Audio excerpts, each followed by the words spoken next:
next week the last week or the week after? Next week will be the last week. It'll come hell or high water next week will be the last week. Okay.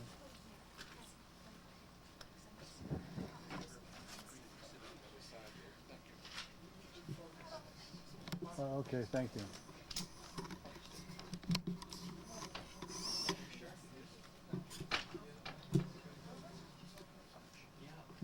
Okay, let's try the other one. Here too.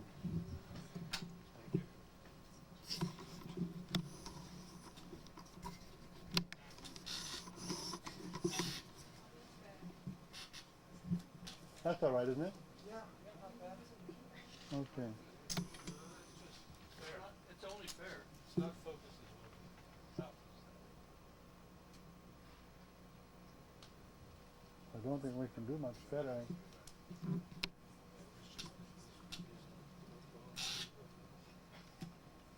That's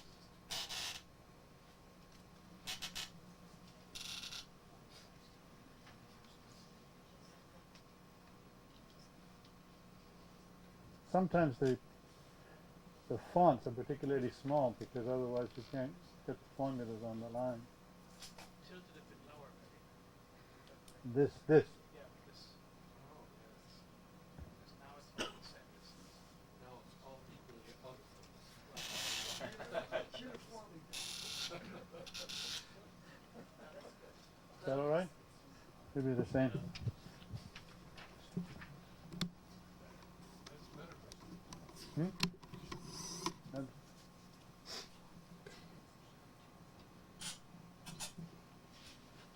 All right, that's not bad. That's good. That's good. All right. Now remember what we were trying to do. It's not, turns out, necessary, but we wanted to show that for z1, z1, the root of this equation, but it was the root of no equation of lower degree. That's not absolutely essential for our purposes, but it makes the symmetries clearer. All right. And we observed at the end of last week that this was impossible because then z1 couldn't be a root of this because then it would be minus a, and these numbers a, b, and c are supposed to be just ordinary fractions. So z1 is not an ordinary fraction. It can't be a root of that equation. And what we concluded was that if it were a root of this equation, then this polynomial would factor like that, where a, b, c, and d were ordinary fractions. And if it was a root of this equation, then it would factor like that. So what we're going to set about is to show that indeed there can be no such factorization. And before we do that, let me remind you of something, or let me tell you something. We stressed that as was proved in fact by Gauss, but as people were aware before him, an equation of this sort always has a solution as a complex number. We didn't go into that. It's not at all easy to prove, but it is a fact, and it is easy to show that it cannot have more than n roots, so more than any solutions. And the reason is the following. Suppose that we have one root. Then we take this simple expression, z minus e, and we divide it into this by this process of long division that I explained. When we do that, we get z minus e times some other polynomial expression of the same type, but with n minus, starts off with n minus 1 instead of with n, and then there's a remainder, and the remainder has one lower power of z in it than this. That means it has no power of z at all, because this has the first power. But then one substitutes e, both sides. This is certainly 0. E was supposed to be a root of this, so this is 0. 0 equals 0 plus f. That means f is equal to 0. In other words, we have this is equal to this times this. Now look at all the other roots. Say e prime. E prime is a root of this. E prime is not equal to that, so it's a root of this. That means no matter how many roots we have of this, which is of certain degree n, when we go down to this of 1 degree lower, we keep all but one of the roots. So if this had, say, m roots, this would have m minus 1. And we could just keep going. So if m were bigger than n, so if this had more than n roots, we just keep going down 1, 1, 1, 1, 1, and finally we'd come to a relation like this, and we would have found out that it had more than one root, which is obviously not possible. In other words, suppose, let me do that again. Suppose this were 3, right? Then the next step we'd have something similar with 2. So if this were 3 and had more than 3 roots, then the next step, because we keep all our e primes, the next step where this is 2, we have more than 2 roots. The next step, when the degree is 1, we have more than 1 root. But this doesn't have 2 roots because any root of this equation is minus alpha. Z is going to satisfy this equation. Z is minus alpha and nothing else. So it has at most n roots. That's an important fact. And now we come to a general comment. We're still working on this proof by Gauss, and let me just make a general comment here. We want to prove that this particular polynomial, we want to prove that this, I wanted to deal with the case p is equal to 5. So z to the 4th plus z cubed plus z squared plus z plus 1 admits no factorization. That's what we want to prove. We're going to prove it for p equals 5. But as a matter of fact, in this disquisitiones, Gauss proves it for any p. And the proof is basically the same for any p. If you look, you'll see that the proof that Gauss gives is I mean, I've taken our proof from Gauss. There are other proofs, but I've taken Gauss's proof, and it works for any prime as well as, almost as well as it does for prime 5. And I just observed, just for an historical comment, so this is Bourbaki et le monde de l'histoire des mathématiques, so it's basically André who wrote those notes. He observed that this was the first general statement of this sort ever proved, and in some sense it's the last, because it's really hard to find large classes of polynomials that are, this just means that this polynomial is prime, and it's hard to find large classes of prime polynomials, just as hard to find large classes of prime numbers. So we're going to do the Gauss's proof for 5. But so here we are. We suppose we have a factorization.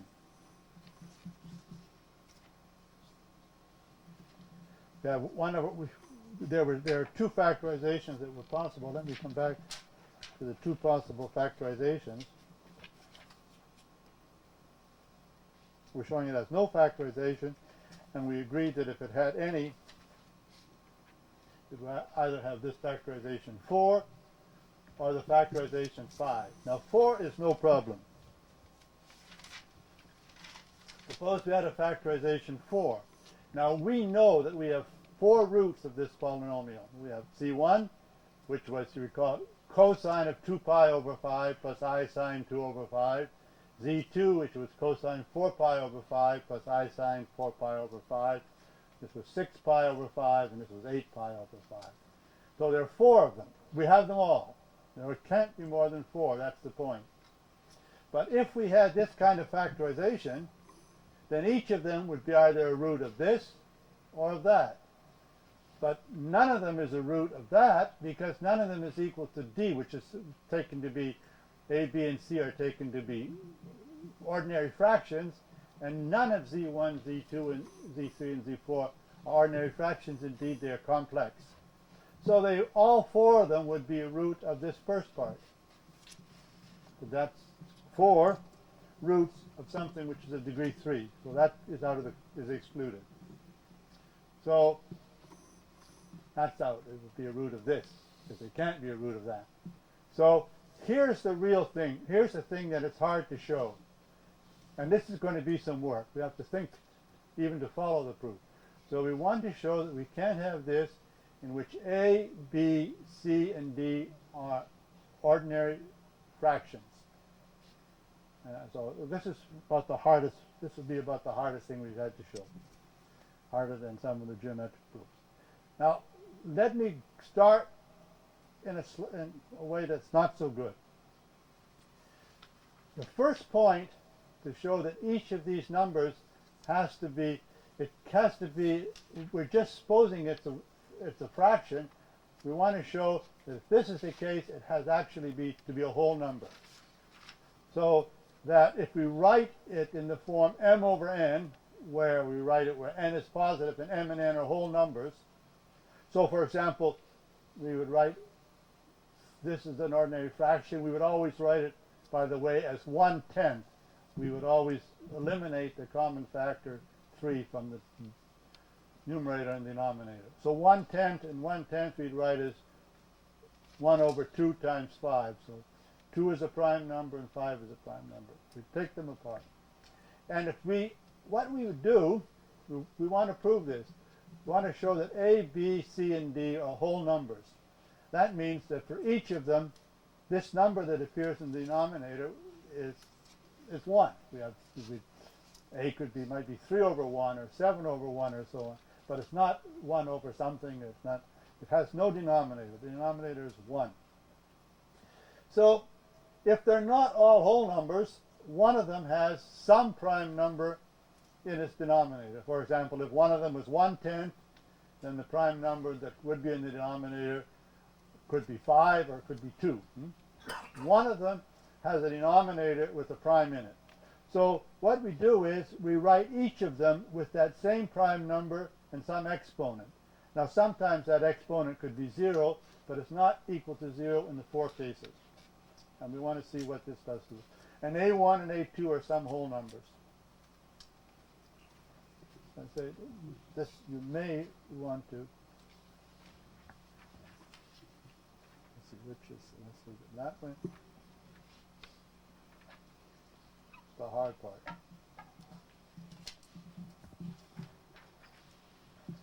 So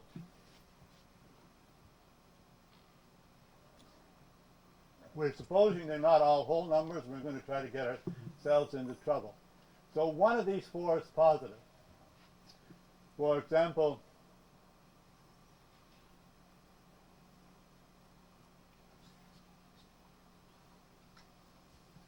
but observe, I don't know quite what I'm saying there, that first line. So I want to suppose that not all of A, B, C, and D are whole numbers, and we multiply out, and the product is supposed to be that, so this A plus C is 1. It's an integer, and that means that Q is equal to S. It means that A and C have the same denominator. Otherwise, we couldn't have cancellation. For example, if Q weren't equal to S, we could have something like 2 over 3 times 5 squared. So that would be the case that Q is equal to 2, plus 3 over 5, and that would be the case that S is equal to 1. So this is A plus C.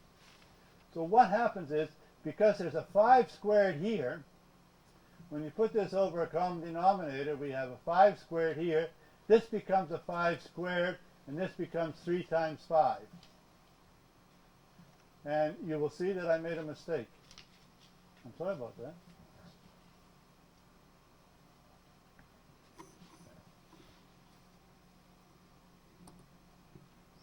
Excuse me.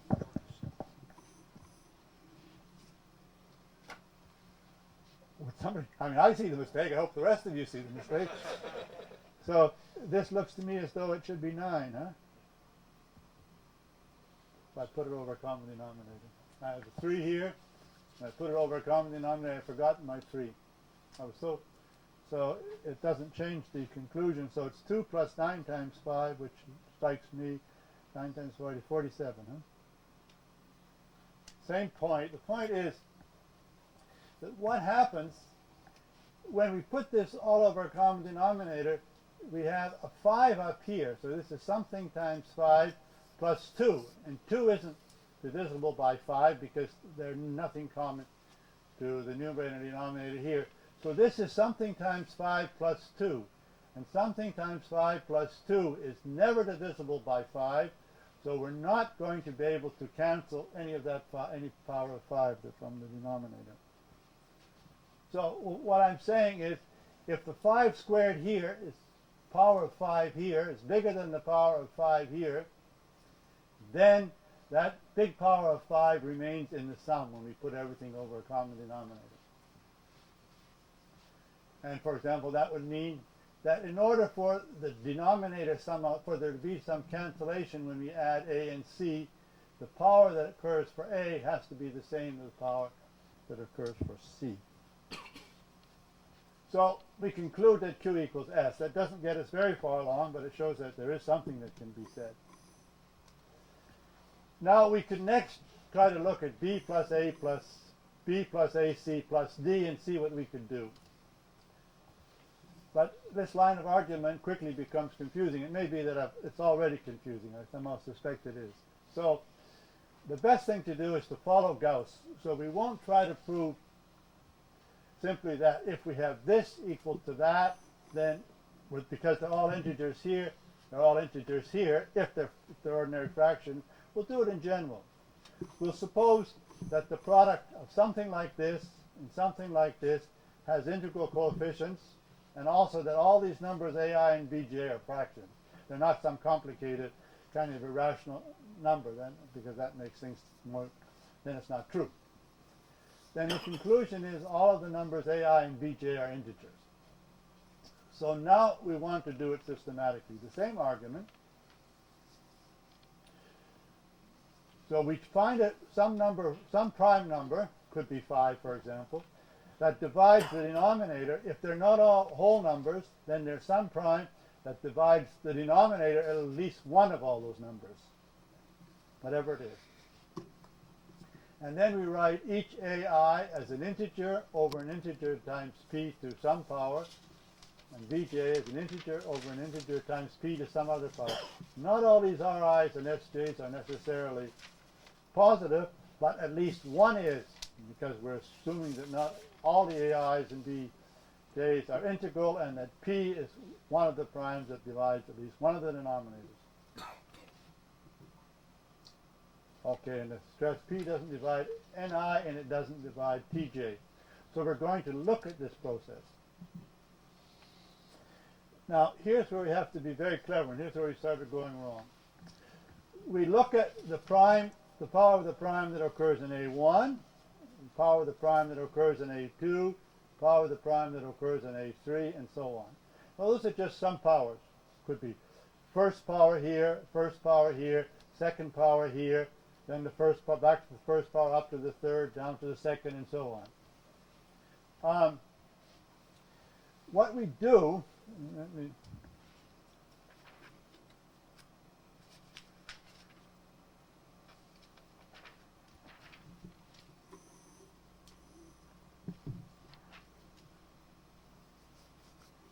what we do is we go along here until some will be bigger than all the others. There may be several that are bigger than all the others. We stop at the first one that's at least as big as any other. That might be the first one, that might be the second one, might be the third one, and so on. So this exponent here. So that's r sub k. That's the first one that's bigger than anything that came before and no smaller than anything that comes after. For example, here, you see here I made it simple. I've just taken the prime to be 3, and I haven't worried about anything else in the denominator. Here the first power is 3, second is 3 squared, and the third is 3 squared. That means this here, the R1 is 1, the R2 is 2, and the R3 is 2. So here's where we stop. This is the first time that 3 squared, the 2, the 3 squared, and the 3 squared is bigger, at least as big as the 2 that comes here, and bigger than anything that came before. All right, and we do the same thing for the s's. So for example here, S1 is 1 and S2 is 1, so we stop here. Pick that one up. The S1 is bigger than anything that came before. All right, this is the general argument, but let's look at a particular case. Why can't all the coefficients of this product be integral? So what I do is I look at the coefficient in this product of z squared. You see, and what happens? You see that z squared is in particular, this was the significant one here, where the first highest power of 3 occurred, the significant one here. And z times z is z squared. Let's look at all the coefficients of z squared. We get this 1/3 z squared times 7. Well, let's first look at this times this. We get 2 over 9 times 4 over 3, which is 8 over 27. So when we put those two together, we get a 1 over 3 cubed in the denominator. We get a 3 cubed in the denominator here, right in the middle. Now what do we get? Something else that involves z squared is this times this, which is 7 over 3 squared. Okay, I've done it. I managed to do it again. It's 7. This is 7 over 3 squared. I don't know how I managed to do that.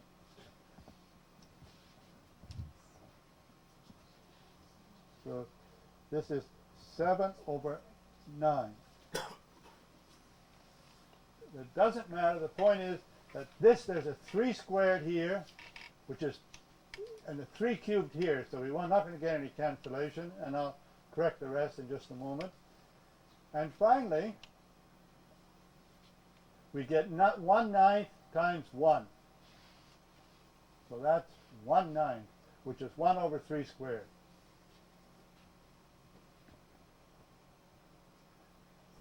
I managed, by the way, this is all right. That's all right.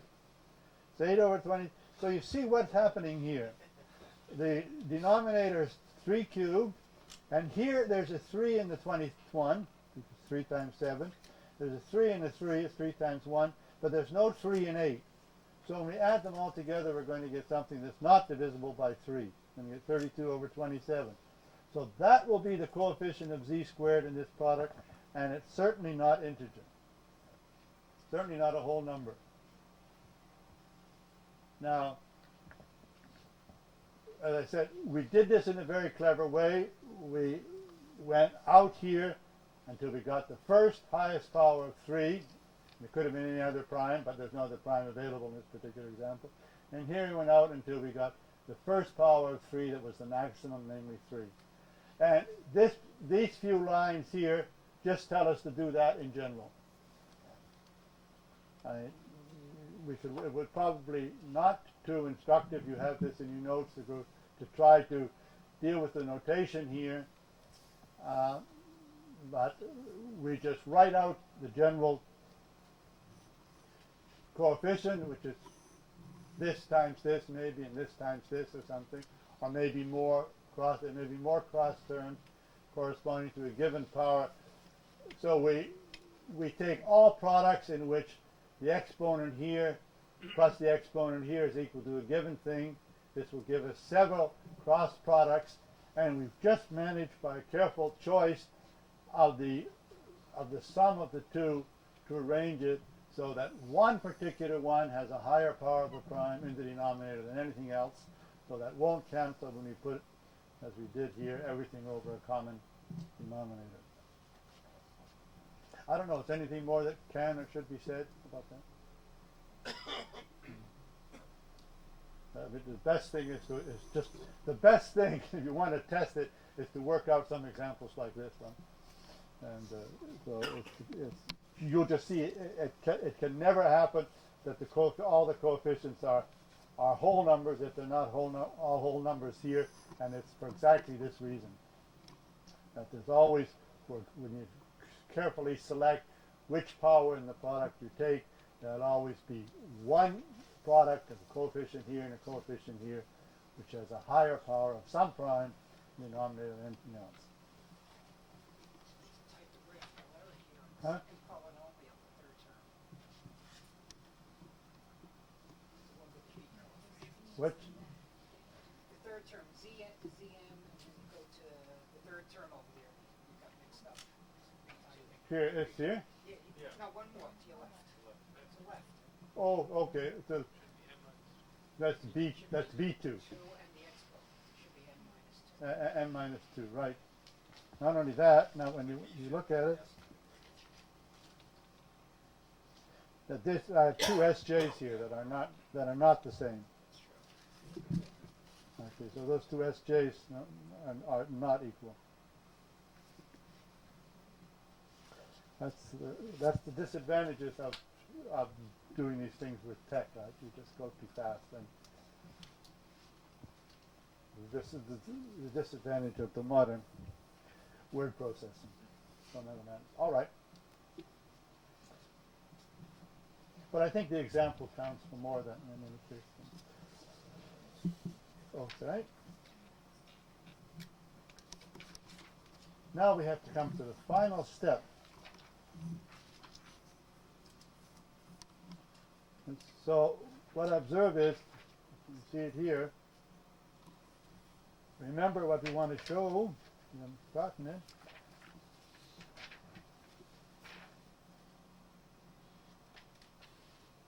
We want to show we can't have this factorization. Now what we now know is that if we have such a factorization, those four fractions are indeed all whole numbers. So that part of the argument showing that they're whole numbers, comes very early in the disquisitiones. And I think there's a spelling mistake here. It would be an I. All right. The next part is from the very end, which is actually this part about cyclotomy. The first part has nothing to do with cyclotomy. Nothing to do about roots of unity. So, we have such a factorization. The number z1 will be a root of this or a root of that.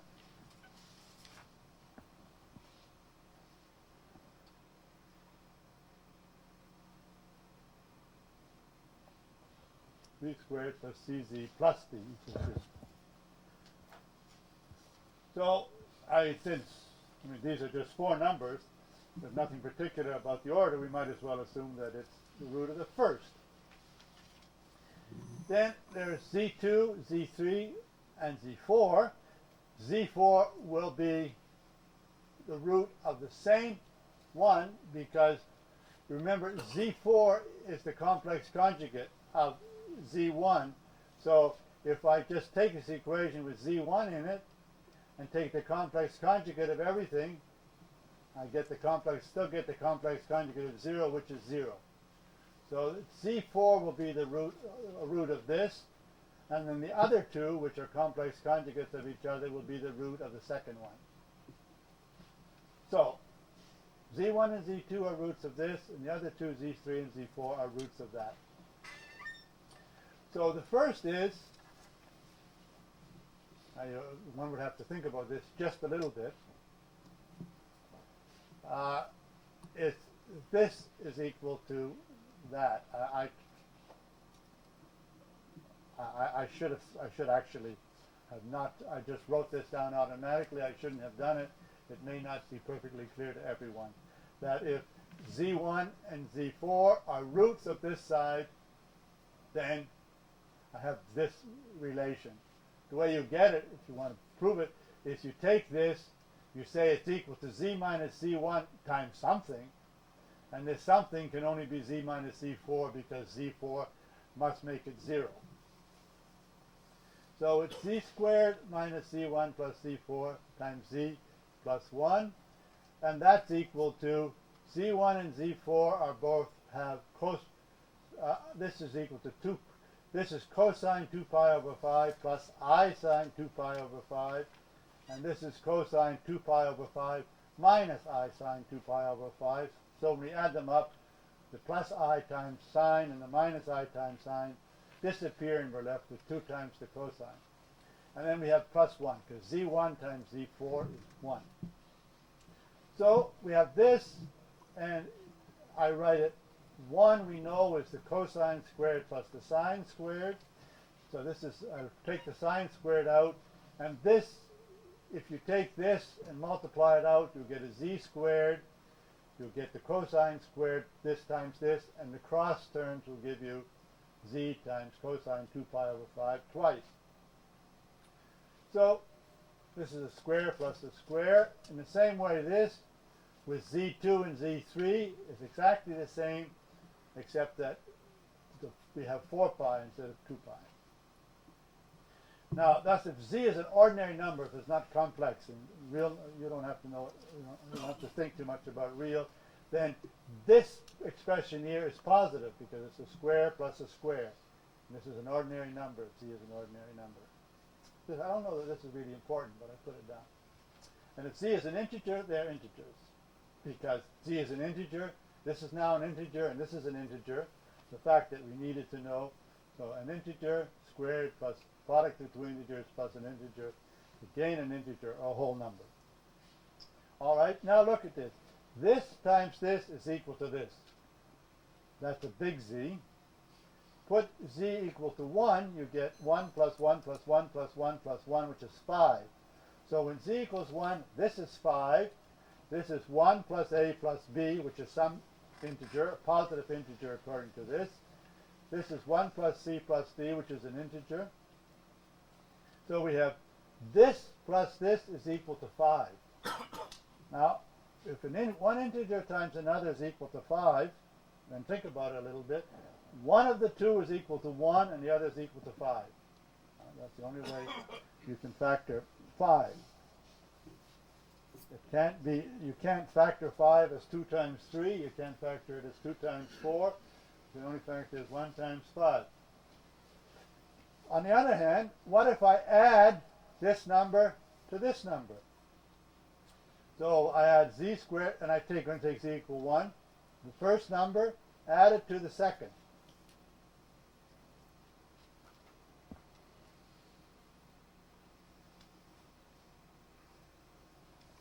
That's a square. So I have A, and I have C times Z. But A is Z1 minus C1 plus Z4, and C is, for the same reason, minus C2 minus C3. So A and C together give me Z1, C1 plus Z2 plus Z3 plus C4 with a minus sign. But now we're going to take, okay, this sum we know is equal to minus 1. That's something we saw before and stressed before. That the sum of those four was equal to minus 1. So minus minus 1 is 1. Now I'm going to, it's implicit here. I don't know how I got so confused, but that z is going to be equal to 1.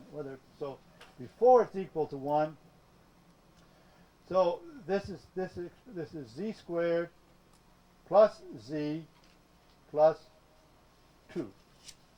And I'm going to take z squared, z equal to 1.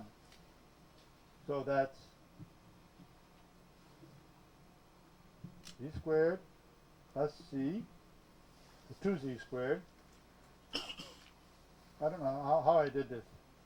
I have a z squared and a z squared, which gives me 2z squared. And then I have a z plus cz, which gives me this, which is plus c. So it's 2z squared plus c plus 2, which is 5.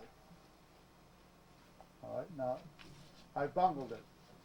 But you see the point. The point is this, that this plus this is equal to 5, in spite of the errors here. But on the other hand, the first of these two numbers is 1, or perhaps 5, and the second one is accordingly either 5 or 1. And the conclusion is that 1 plus 5 is equal to 5. So, from the assumption that this factorization was possible, we come to the conclusion that 1 plus 5 is equal to 5, which is out of the question. So, apart from the large number of misprints on this particular sheet, we see that we get a contradiction. And we use this 5, we use the fact that it's a prime, for example, very heavily, because otherwise you might have had 5 were not a prime, we couldn't affirm that this particular factorization consisted of 1 and 5. So this actually works in general for 17 or for any other prime, 13 and so on. I will use it. So that's with the final step. You'll have to make all these corrections in the notes. If those of you who have notes, you'll discover that all the corrections are there. All the errors are there. All right. Now, that's it, I think. That was the last thing we had to do to take care of the pentagon, to show that the regular pentagon could be to give an algebraic proof of the possibility of constructing a regular pentagon. And as I said, it's somewhat superfluous. It's useful to have it, the fact that this admits no factorization, this polynomial. Now we come to the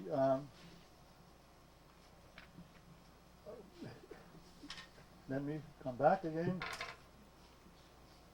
We come finally, not quite finally because we were here before, but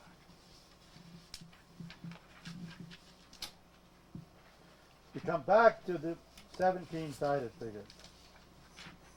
And let's start from the beginning, because the history of this, where it appeared, where the announcement of the proof of this appeared. It appeared in the Intelligenzblatt der Allgemeinen Literaturzeitung in 1796. So it's a little bit like appearing in the New York Review of Books, right? This was according to this was a literary periodical. I think it was founded in something like, maybe founded in 1794, maybe a little 1785. And actually it was founded in 1785, went on to 1803 in Halle, and then according to Meyer's lexicon, it was a leading organ of German classical and romantic literature, and Goethe, Schiller, and Kant were, for example, either editors or contributors. And so it was founded in Jena, and in 1804, I guess. In 1804, there seems to have been some kind of dispute between the Romantics and the Classicists on the editorial board, and there was, it moved to Halle, and then at Goethe's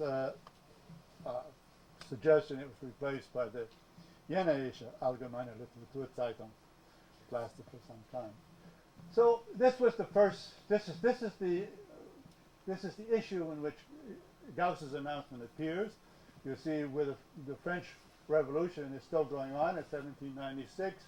Most of the news, a lot of the news is news from France, and they give a list of the people, for example, who are members, not members of the Institut National, but simply have been presented to the Institut National. So it's academic gossip or something. Then this is page 545. This is page 546. Unfortunately, I don't have the second page very good. I'll give you a better version of the relevant part. But you see, on 8 pages later, they're still going on about French literature. It's actually fascinating to read this gossip. Which one had a breakfast table, for example? I mean, you get it, promotions, offers, everything is there. And here's new discoveries, and here the new discoveries is Gauss. And here's this letter from Gauss. I'll go into a little later, but you must remember that Gauss is 18 at the time. And he says, so new discoveries. It's known to every beginner in geometry that various regular polygons, namely the triangle, quadrilateral, the regular polygon with 15 sides, and all those that can be obtained in which you just repeatedly double the number of sides, simply you bisect all the angles, can be constructed geometrically.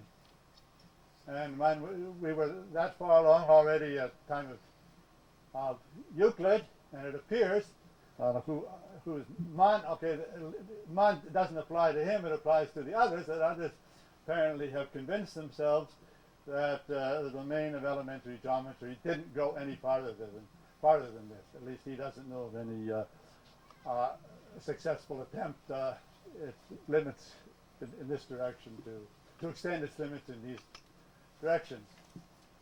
Okay, so all the more, I mean, you have to think of reading this in New York Review of Books. All the more, it's somewhat more impressive than one of Stephen Weinberg's articles, in my view. All the more, it seems to me, is the discovery worth your attention that besides those regular polygons, there are a large number of others, and in particular, the one with 17 sides that are capable of a geometrical construction. This discovery is in fact near a corollary of a theory that's not of great extent, or a very broad theory that's not yet completed. And as soon as it's been completed, will be presented to the public. This is Carl Friedrich Gauss in Brunswick, who was a mathematics student in Göttingen. And his teacher, of course, adds the remark that it's worthy of remark that Mr. Gauss is in the moment 18 years old, and he's devoted himself here in Brunswick also with great success to the study of philosophy and classical literature. So that's it. It's rather impressive, and we go on. And I mean, one should stop and say something about Gauss. It's rather remarkable indeed. There's a certain hagiography attached to Gauss that turned me off, at least. But you know, if you can somehow get over your repulsion of this hagiography, then it's impressive. So he was born in 1877, and he wrote the Disquisitiones between 1796 and 1798. So after the appearance of this letter.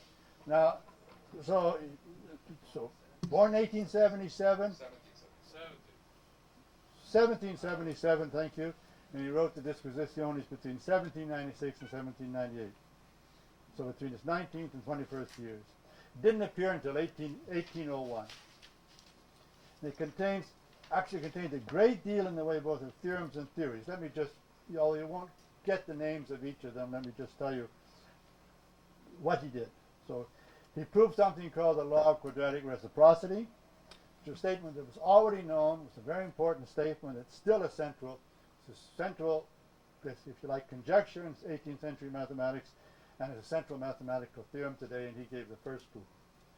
And he developed the theory of what is called binary quadratic forms, and in particular he introduced, this won't mean anything to any but the mathematician, he introduced the notion of composition of quadratic forms and established the properties of this notion. And although in some respects, namely in the context of the notion of ideal number, that's something for the second semester, composition has become a common working tool of all algebraists and number theorists. Gauss' theory is in fact still difficult and little known.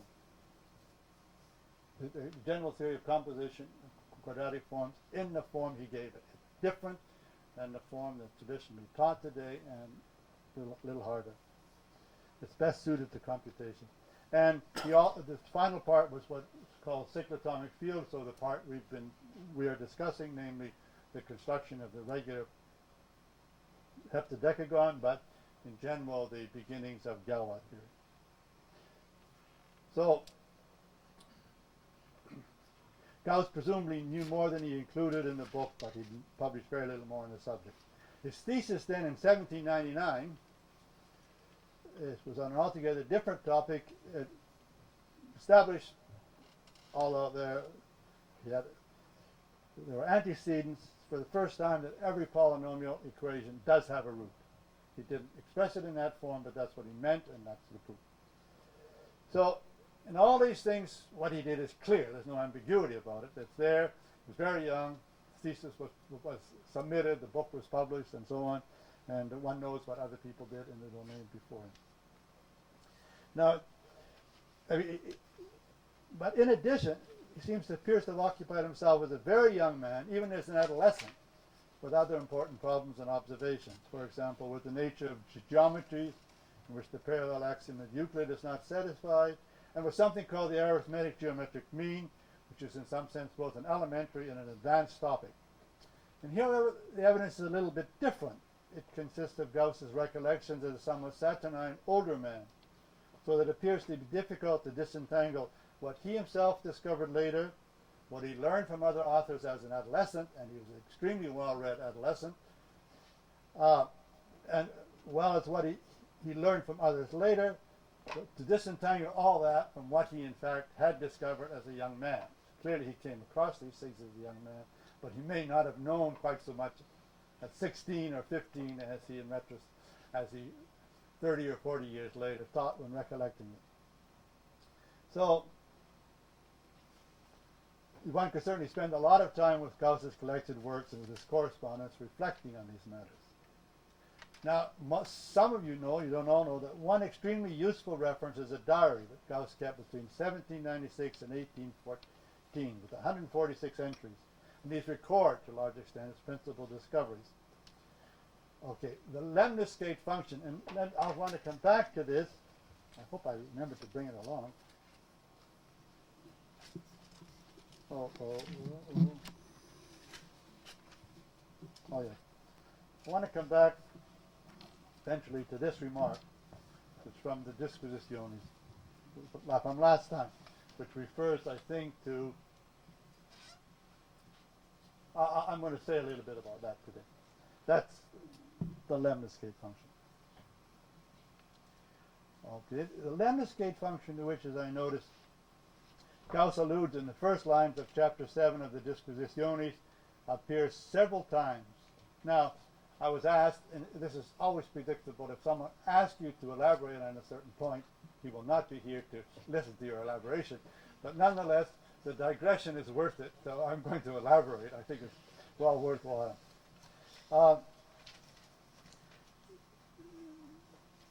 So I was asked what Gauss might have meant by that remark, and I want to explain it because it's quite clear from the diary and the collected works what he means. And especially his collected works have a lot of editorial comment, which helps them. They're very long in the editorial comment. Fortunately, the collected works were published in early part of the century, where when people had the time and publishers were interested in doing a decent job, and there were comments. Nowadays, they're just photographically reproduced with no comments, and it's quite a shame. There were a number of publishers, particularly a large German firm, all of which members should be strung up, I think, as an example to the rest of the future publishers. In any case, so they do contain a lot of editorial comment, and I think it's worthwhile to digress a little. So the goal of this year's lectures is, after all, to communicate, starting at the beginning, some genuine mathematical understanding, beyond the gee whiz, or what I refer to as the Jack Horner manner, of recent achievements in number theory. And it would be a shame, I say here at least, since we're now in a position to appreciate a more detailed explanation of Gauss's illusion, to let the occasion slip. So, and I just want to observe that Gauss was, in fact, this accounts to some extent for the hagiography, that he was an overwhelming presence in 19th century mathematics. He didn't exert an active influence. He had a position that kept him somewhat aloof, that allowed him to remain aloof from other mathematicians and other physicists, but nonetheless he had an overwhelming presence. And the German preeminence in mathematics as a whole, and in certain domains such as number theory in particular, that lasted throughout the 19th century and until the early 30s, is due in good part to him. Well, I suspect that the Prussian university system as such provided a structure in which that influence could propagate. So oddly enough, it appears to have been Andre Weil who was most thoroughly imbued with the aspirations of German number theory, both through direct personal experience as a young man during the 20s and through his studies of various 19th century authors. Simplifying, let's say here for the purposes of brevity and elaborate development in which a large number of mathematicians took part, one might almost say that he not only brought it intact through the war at its highest level, but it was the principal source of its transformation into the theories that were finally and successfully exploited in the proof of Fermat's theorem. Its major contribution, I'm talking now about Andre Weil, was, oddly enough, a set of conjectures, referred to for a long time as the Weil conjectures, that are now proved.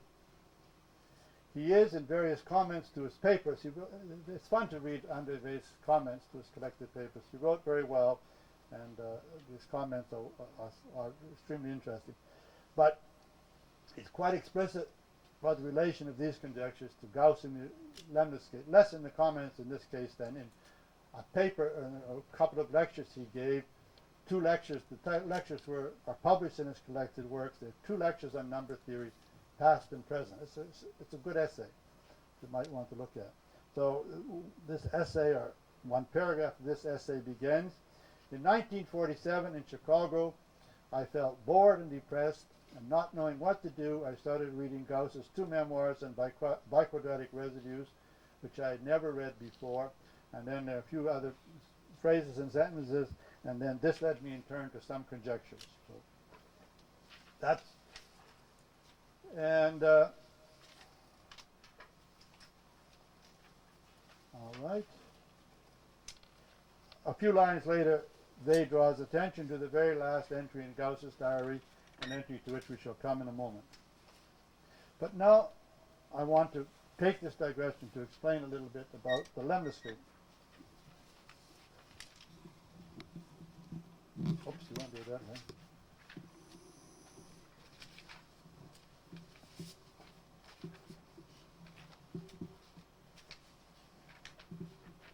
So let me just, I'm going to write down integral, but you don't have, fortunately, to know what an integral is. This is not the lemniscate, but it's related to the lemniscate. It's a circle. And the arc of the circle, say from here to here, is an angle theta, measured in radians, so that the total arc is 2 pi. So the distance here, the arc, is measured in multiples of the radius. And this is just, as I say here, the mathematician's way of writing down that length. So this is just a very fastidious way of expressing that integral, but it's just the length. And what we have been interested in doing, of course, is to take the full circumference and dividing it into 5 parts, right? And in the moment 17. So now we could do something similar for the lemniscate, which is a curve. I'm going to give you the curve in just a sec, but it's defined by an equation that I give you there, and this is the curve. It's just this bolt, this double loop, and one could think of the following problem. That's, you see, I could think of this. I get it in some sense if I just push the top of the circle down and the bottom up. It goes around like that, like that. So it has a length too. The length is in fact 2 times this curly pi. So that's the choice. This is the symbol that Gauss has used for the length, total length of this lemniscate.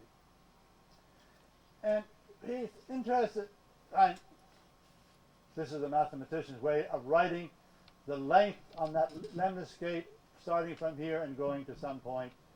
If this is u, so u is some number, the point with coordinates 1u, x and y is the point where it intersects the lemniscate, and this is the mathematician's way of writing the length of that arc from here to here. So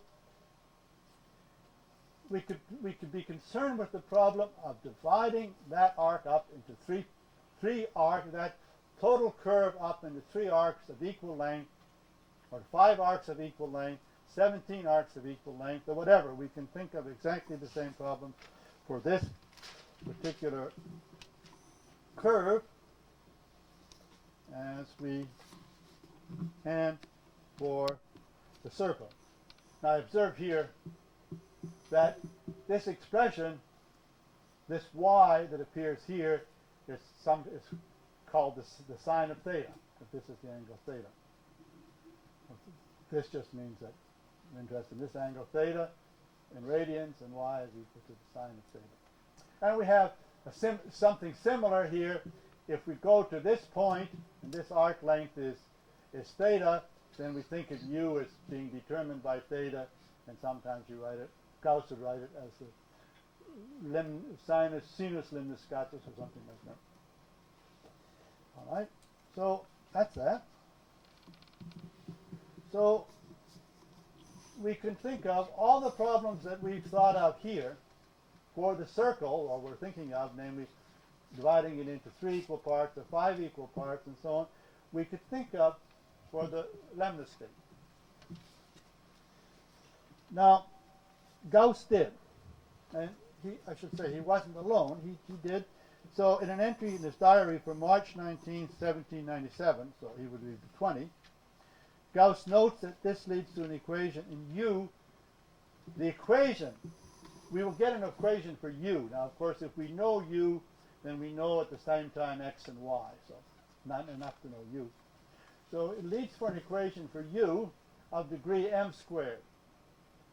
The question that Gauss was interested in at that time was, can we do this geometrically, for example?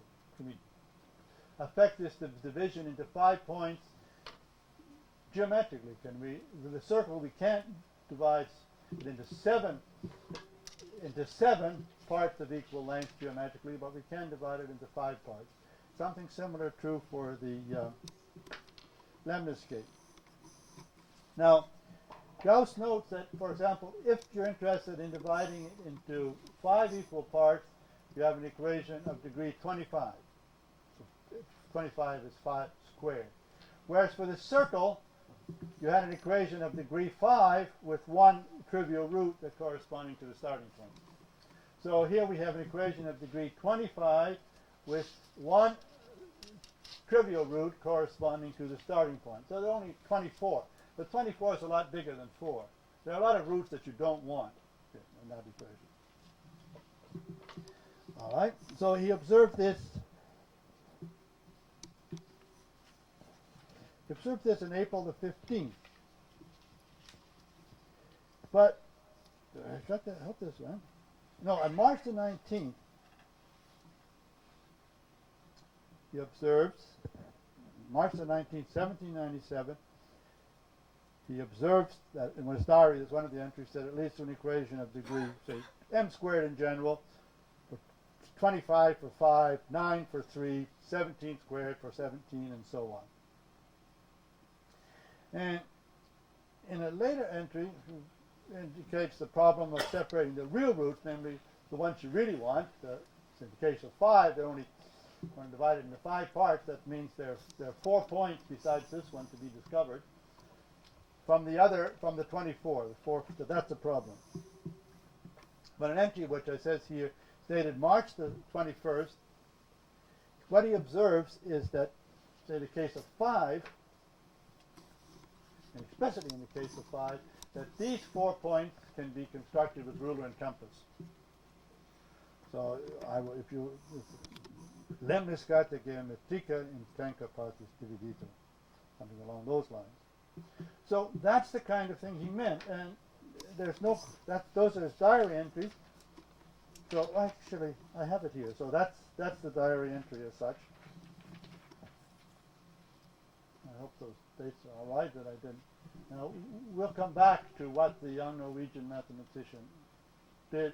Abel did in 1827, 1828.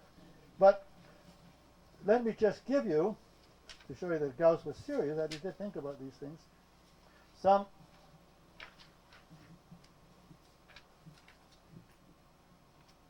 pages from his collected works. there's a lot of information available about Gauss because he seems to have collected everything. And in particular, for example, he noted things in his diary, but in particular, presumably because he didn't have that much paper, when he was quite young, he wrote a lot of his calculations. He obviously loved to calculate on margins and so on, on the pages of the books he owned. And in particular, he wrote a large number on the pages of the book on elementary geometry he owned. And these are all reproduced in his collected works. So, for example, you can see the equation is somewhat shorthand, and we'll come to another equation shortly. This is the equation for the division of the lemniscate in 7 parts. It's not quite so clear what he has. Let me just put it back up again. For 5 parts, he has this equation. I don't know if it's clear.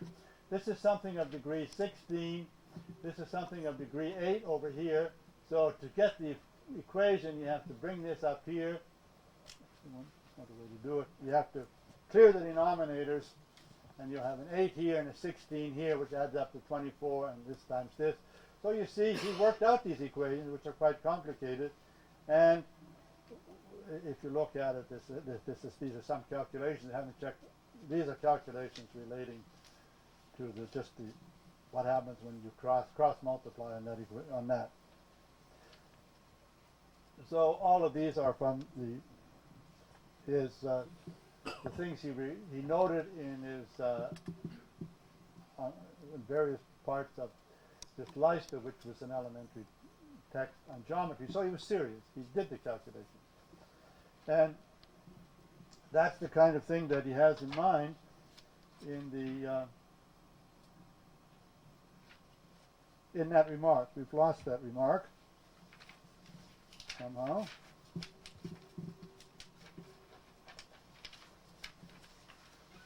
In course of time. So he's referring to that here. Now, he presumably understood it also in the case of 17, what to do to divide the lemniscate into 17 parts of equal length. But that's a little more subtle. And as I said here, there are papers of Abel who basically did all that. And if you look at it, it's more complicated than for the circle. But it's there, and in particular, it's there for 17 as well as 5. For 3 and 5, you see it's been done much earlier, so that Gauss may not have been so original in this pursuit as you might think. Now, what I want to see is the connections of the lemniscate with number theory. There are many of them are too ramified for us to discuss in any more detail. The division points were important then and important now. So are what are called congruences modulo prime. And now I want to come to, I have a little bit more time. We're not going to get seriously to the 17-sided figure today. This is the last entry. This is the last entry in the diary. And this is an entry to which Vey, in the article I mentioned, particularly draws attention. So what he does here, he's saying the following: that he's observed by induction the important fact that basically that the theory of biquadratic residues that you know nothing about is elegantly linked to the lemniscate function. Well, we don't know anything about congruences. Congruences are basically a matter of looking at a relation, looking at some kind of expression in P and X, Y, and Z, and so on, and asking when that relation is divisible by P. So we won't have much to say about that. But they're linked, and that was the point of this. He knew a lot about the lemniscate. Not only that, he knew a lot about this kind of relation. Now, here's what I wanted to say, I guess, before I stop. I had to say so much that it ceases to be very clear. If particular I've had to say so much that I've lost. Well, I will read it. Didn't want to do it this way. Oh, here it is. It's over here. So I've come to the observation, that was the occasion for the digression, what that meant, and we've tried to explain it, not too well. So what we have seen, I want to come back to the point I was trying to make because it was misunderstood. We have seen, all right, when discussing the regular pentagon, the importance, or at least the interest, of the algebraic symmetries of points that divide the circle into 5 equal arcs, and we expect something similar, and we're going to establish something similar for the regular heptadecagon, namely the symmetries are of fundamental importance, the algebraic symmetries. Now, we've also observed, now, without going into any details, that a similar interest for similar reasons attaches to the point that divides the lemniscate into 5 equal parts. Although the equations here are more difficult to come by. You saw the equations in Gauss. Okay, now the modern mathematical catchphrase for the symmetries is Galois structure or Galois action. So if you ever heard that expression, that's what it's about. So and in the phrase or the theory that captures the division into equal parts is called L-adic cohomology. Now, L-adic cohomology is not something that's been well digested by the mathematical community, but it's a word that every mathematician recognizes, and it's the so to speak, provides the background to the recent proof of Fermat's theorem. It's there. So what we have succeeded, it seems to me, is just a little, not very much, is to come into direct contact with the mathematics itself. And we've seen the lemniscate, we sort of understand what it might mean to divide it into the lemniscate into 5 equal parts, like 17 equal parts, or so on. So we succeeded again. I want to say just a little into coming in direct contact with the mathematics itself, rather than with the publicist's rendering of it. So just as the public at large is separated from the essential ideas by the popularizers, who hear and repeat the catchphrases, often without understanding their comment, mathematicians, even those with some special competence, are often separated from it by the accretion of theory. I think that this is the problem. We don't always ask ourselves what these phrases like L-adic cohomology mean. So rather than returning to the specific intangibles to communicate, to explain the ideas, we resort to metaphors, which it seems to me only takes the abstraction one step further. So in some sense, the purpose here is to be is to be concrete, to make the abstract tangible, and that's why this digression, which took us into a little further into the lemniscate, and therefore he brought us a little closer to what you might call L-adic cohomology, was worthwhile. So the last entry in the diary refers not only to the lemniscate, but it refers in a manner that's cryptic enough that we can't be entirely sure what Gauss had in mind, although the papers of Abel make it a precise guess possible. That refers to a second aspect of modern number theory, to congruences. So that's to the study of the number of solutions where you don't count as different solutions which differ by a multiple of p, to something like that. Now, we won't have much to say about this, we can't, but they're linked. Now, what I want to suggest to those who know already that they're linked, that this link has become a kind of commonplace, contemporary mathematics, and we forget really how strange it is. And it certainly would be good in these lectures, but we won't have the time to return to it, to try to recapture somehow the strangeness of the fact of the link between the geometry on the one hand and the counting on the other, but we won't. In any case, this was I think, was my most confused lecture. I'm sorry. That's it for today, and I still think we can get through the heptadecagon in an hour. So.